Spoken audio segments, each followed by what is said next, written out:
Bonjour à toutes et à tous. Aujourd'hui, on fête la Journée mondiale du diabète sous le thème personnel infirmier et diabète. Dans cette séance, on s'intéresse à la découverte du diabète et après à différentes étapes et à différents aspects de sa prise en charge. On commence par la découverte du diabète. Le diabète de type 2, il est découvert à l'occasion d'examens systématiques dans 75% des cas, à l'occasion d'une glycémie faite devant des facteurs de risque ou dans le cadre de médecine de travail, médecine scolaire ou de suivi d'une grossesse. En effet, la maladie est asymptomatique dans 50% des cas. Le diabète type 2 peut être découvert aussi à l'occasion de complications révélatrices, notamment la rétinopathie diabétique, la néphropathie diabétique, la neuropathie diabétique, l'artériopathie des membres inférieurs ou l'insuffisance coronarienne. En effet, au moment du diagnostic du diabète, on estime que la maladie évolue déjà depuis environ 5 ans. Il peut être révélé par des complications métaboliques, et ça de façon rare, à l'occasion d'un facteur déclenchant. Le diabète peut être découvert à l'occasion de signes manifestes. En effet, le diabète, il se manifeste surtout par la glycosurie. Cette glycosurie apparaît à partir d'une glycémie de 1,8 g par litre. Elle va augmenter au fur et à mesure que la glycémie augmente et se manifester par la polyuropolydipsie et la lipturie. Avec le temps, elle va être responsable de l'amaigrissement et de l'apophagie. Enfin, le diabète peut se manifester par des infections cutanées répétées, retardant à cicatriser. Quant au diabète type 1, sa découverte est brutale à l'occasion de signes cardinaux du diabète, des signes digestifs, surtout les vomissements, avec parfois un tableau pseudo-appendiculaire. La cétose est commune au moment de découverte du diabète type 1. On l'observe dans 80% des cas. Le diabète gestationnel, quant à lui, il est découvert à l'occasion de dépistage systématique par la glycémie à jeun en début de grossesse ou la GPO 75 au deuxième trimestre de la grossesse. Et après, tout commence par l'annonce du diabète en tant qu'une maladie chronique. C'est une maladie qui ne guérit pas, c'est une maladie qui nécessite un traitement à vie source de contraintes, qui génère la phobie de l'insuline en tant que traitement et qui nécessite un suivi régulier et qui est responsable de complications graves, notamment l'amputation et l'insuffisance rénale au stade d'hémodialyse. Cette annonce doit être associée à un encadrement psychologique pour aider le patient à accepter sa maladie et apprendre à vivre avec. Cet encadrement est associé à une éducation insistant sur l'importance de l'équilibre du diabète. En effet, le diabète bien contrôlé voit les complications survenir de façon assez tardive et maîtrisée au cours de l'évolution. Cependant, le diabète mal contrôlé fait voir les complications de façon assez précoce et souvent dans les aspects les plus graves. Pour cela, d'où la nécessité de contrôler son diabète, c'est-à-dire l'équilibrer avec des objectifs appropriés. L'objectif général est d'atteindre une glycémie à jeun inférieure à 1,3 g par litre, une glycémie postprandiale inférieure à 1,8 g par litre pour une hémoglobine glyquée inférieure à 6%. Cependant, cet objectif n'est pas le même pour tous les patients diabétiques. En effet, dans le diabète de type 2, on recommande des objectifs plus rigoureux chez les patients les plus jeunes qui ont un diabète assez récent, sans complications et sans comorbidité. Et cet objectif exigé est d'une hémoglobine glyquée inférieure à 6,5%.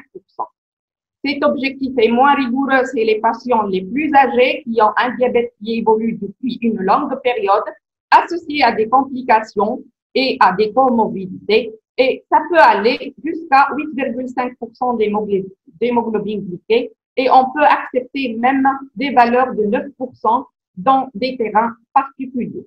Dans le diabète de type 1, l'objectif général est le même chez l'adulte, en dehors de la grossesse. Il est moins rigoureux chez les adultes qui présentent des comorbidités associées et chez les enfants et les adolescents qui présentent des cellules cérébrales très sensibles à l'hypoglycémie. Dans le diabète type 1 comme dans le diabète type 2, on exige un équilibre très rigoureux au cours de la grossesse et avec une hémoglobine glycée inférieure à 6,5%. Pour atteindre ces objectifs, on fait recours à plusieurs moyens thérapeutiques. Le premier moyen, c'est les mesures hygiéno-diététiques. Ces mesures hygiéno-diététiques, que sont le régime et l'activité physique, peuvent suffire à eux seuls dans les premières étapes de traitement du diabète type 2. Oui, ils peuvent être associés aux autres thérapeutiques, notamment les antidiabétiques utilisés dans le traitement du diabète type 2. Ces antidiabétiques agissent par des mécanismes divers.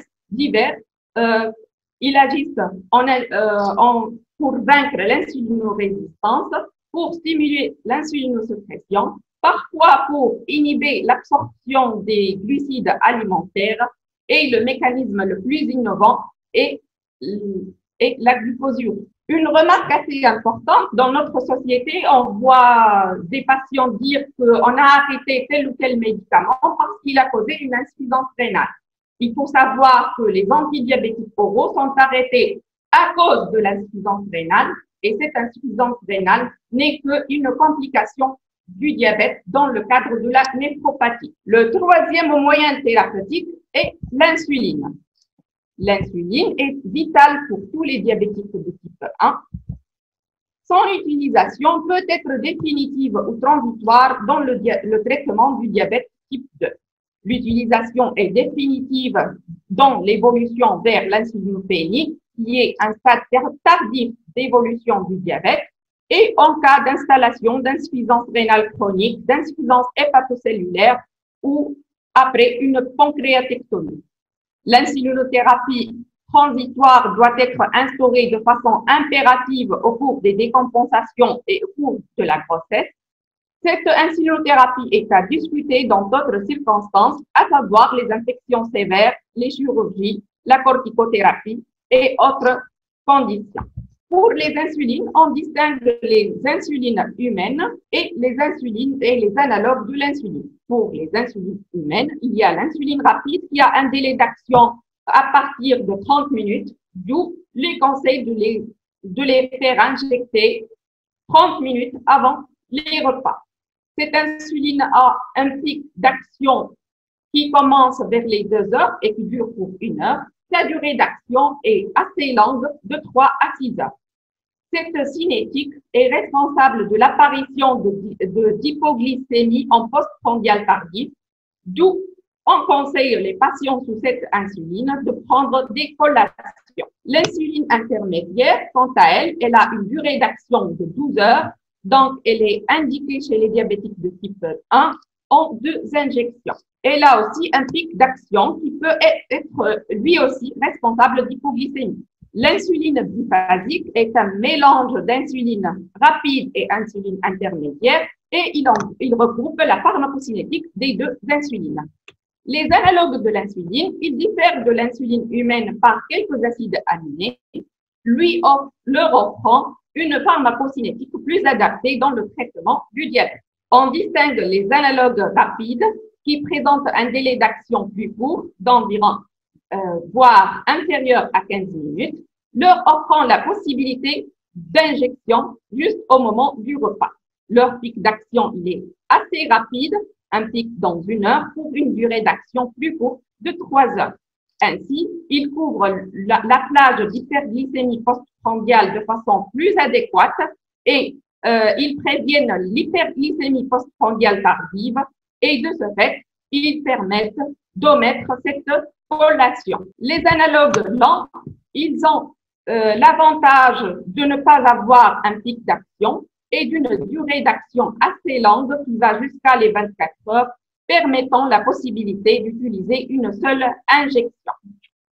Les analogues biphasiques, ce sont des analogues qui regroupent les caractéristiques des analogues rapides et des analogues lents et ils offrent une possibilité de traitement chez les diabétiques de type 2 en utilisant le même stylo en 1, 2 ou 3 injections.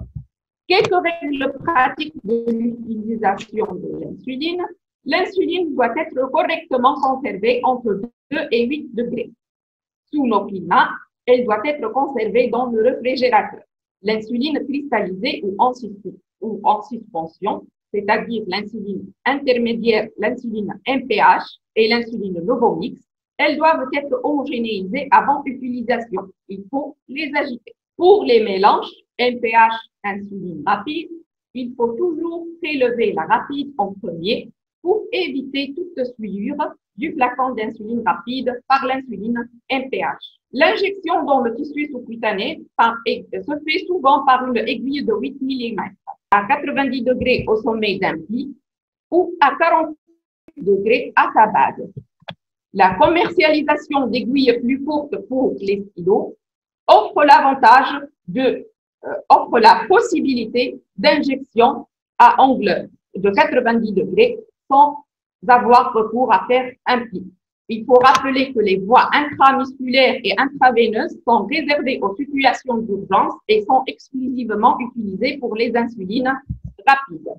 L'injection doit être lente en attendant 10 à 15 secondes avant de retirer l'aiguille du lieu d'injection pour éviter qu'il ne sorte quelques gouttes d'insuline du point d'injection. Des territoires à vitesse d'absorption rapide, que sont au niveau du ventre et des flancs. L'absorption se fait à vitesse intermédiaire au niveau du bras et elle est à vitesse lente au niveau des cuisses et des fesses. Il faut varier le site d'injection et décaler le point de piqûre de quelques centimètres pour éviter les lipodystrophies qui sont des lésions sous-cutanées. Là, ils traduisent le fait que l'insuline est chassée en premier lieu et non résorbée pour être libérée ultérieurement de façon imprévisible. Ces lipodystrophies sont donc responsables d'hyperglycémie et d'hypoglycémie et donc d'un déséquilibre du diabète. Il faut aussi changer l'aiguille. En effet, l'utilisation à plusieurs reprises de la même aiguille fait abîmer cette aiguille comme l'illustre le schéma, la photo suivante. L'aiguille abîmée elle génère des microtraumatismes au niveau de la partie sous-cutanée chez le patient et peut être responsable de l'apparition de lipodystrophie. Plusieurs schémas d'insulinothérapie sont proposés. Le gold standard est le schéma basal-bolus qui offre une insuline basale associée à une insuline dite prandiale injectée 3 fois par jour au moment des principaux repas. Enfin, une autosurveillance est toujours recommandée dans le cadre de l'insulinothérapie. En effet, les infections, les agressions de l'organisme augmentent les besoins en insuline. Il faut savoir que la recherche systématique d'acétonurie en cas de glycémie supérieure à 2,5 g par litre, l'ajout d'insuline si nécessaire et la bonne hydratation permettent de prévenir l'acidocétose et le coma hyperosmolaire qui sont des urgences métaboliques graves. La deuxième contrainte est l'hypoglycémie. L'hypoglycémie se manifeste par des signes liés à la réaction adrénergique, la pâleur, les tremblements, les palpitations. Ces signes doivent être enseignés aux patients diabétiques et reconnus. Et à un stade plus grave, pour des hypoglycémies plus graves et plus sévères, plus profondes, on assiste à des signes liés à la neuroglycopénie qui vont aller jusqu'au coma. Il faut savoir que tout comportement inhabituel chez un patient diabétique doit faire penser à une hypoglycémie. La conduite est de faire un resucrage immédiat en faisant appel à un sucre à index glycémique élevé, c'est-à-dire dont l'absorption est rapide, la capacité à augmenter la glycémie est grande pour ce sucre. Il faut absorber au moins l'équivalent de 15 grammes de sucre, soit 3 morceaux de sucre, ou 15 ml de sirop de fruits, 150 ml de jus de fruits, ou une cuillère à soupe de confiture ou de miel. Il faut savoir que les boissons light ne sucrent pas. Ce resucrage doit être refait et répété si le malaise persiste au-delà de 10 à 15 minutes et il doit être suivi par la prise d'une collation apportant un sucre dit lent comme un morceau de pain. Dans le coma hypoglycémique, on fait appel à l'injection de sérum glucosé à 30% en intraveineuse directe. Cette injection doit être suivie par une collation de sucre lent. Il faut savoir qu'il faut bien donner par la bouche car risque de fausse route, sans oublier de recontrôler la glycémie ultérieure. Là, après cet équilibre de diabète, il ne peut être atteint que dans le cas toutes les actives, notamment la rétinopathie, la néphropathie, la neuropathie et les complications cardiovasculaires. Il a aussi comme objectif de l'hypertension artérielle, la dyslipidémie, le tabac et l'alcool. Et le dépistage des infections latentes, notamment les infections bucco-dentaires et génito-urinaires. Enfin, ce suivi, il va permettre aussi d'instaurer la vaccination contre la grippe et la vaccination contre le tétanos quand c'est nécessaire. Finalement, on va traiter le diabète dans divers aspects, commençant par le diabète et le ramadan. Le diabète type 1, les diabétiques de type 1 ne sont pas autorisés à jeûner. Le jeûne est autorisé chez les diabétiques de type 2, bien contrôlé par les mesures hygiéno-diététiques et ou les antidiabétiques oraux, en l'absence de complications dégénératives sévères, en l'absence d'épisodes hypoglycémiques récents ou récidivants.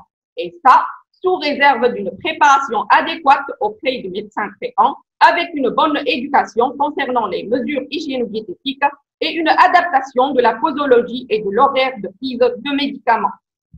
Les diabétiques de type 2 insulinés ne sont pas autorisés à jeûner, mais on peut le permettre dans certaines conditions avec l'utilisation des analogues de l'insuline.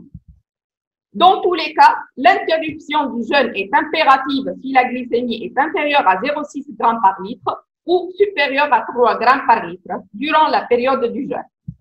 Il faut savoir que le jeûne de Ramadan peut constituer une situation à risque chez les diabétiques non jeûneurs du fait des modifications des habitudes alimentaires dans toute la famille.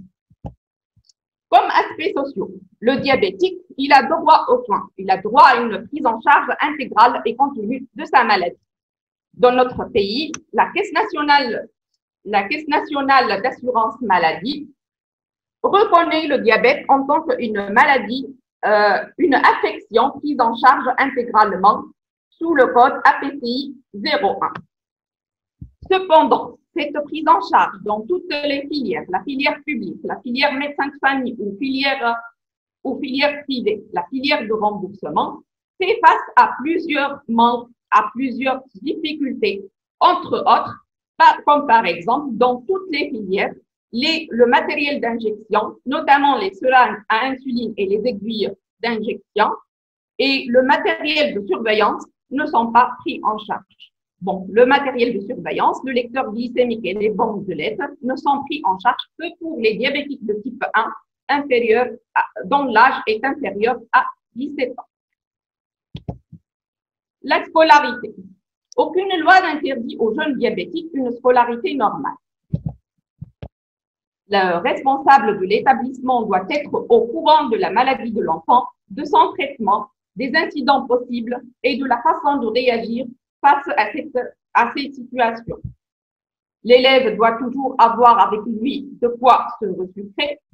Et enfin, la collaboration entre l'équipe soignante, les enseignants et les médecins scolaires est le seul garant d'une scolarité normale de l'enfant diabétique. Le droit au travail.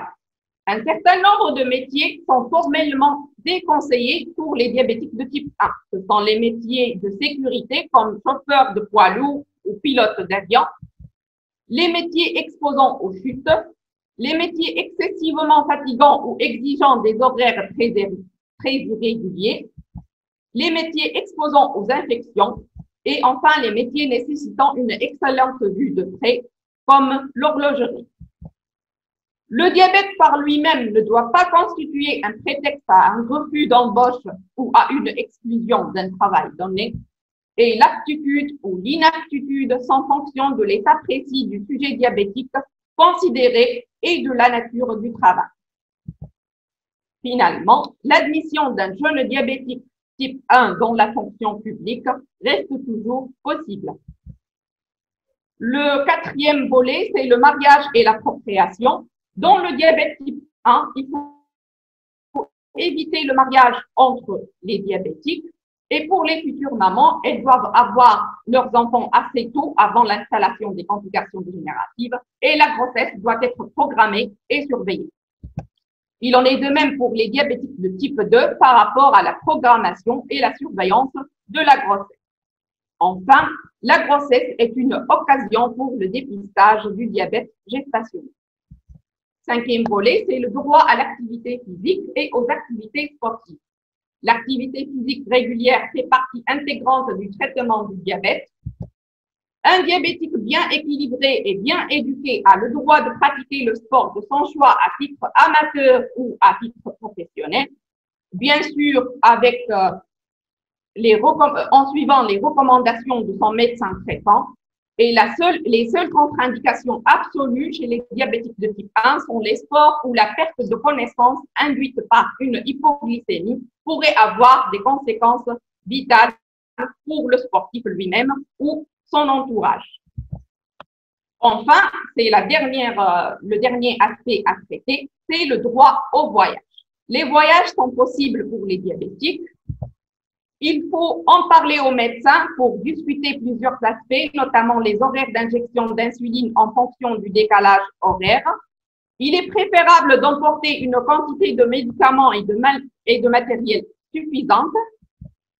Le droit au pèlerinage doit être reconnu même pour les patients sous insuline, à condition qu'ils soient éduqués, équilibrés et qu'ils bénéficient d'un schéma thérapeutique adapté et de moyens d'autosurveillance. Enfin, sur cette photo illustrant les festivités de la Journée mondiale du diabète en 2015, je vous remercie pour votre attention.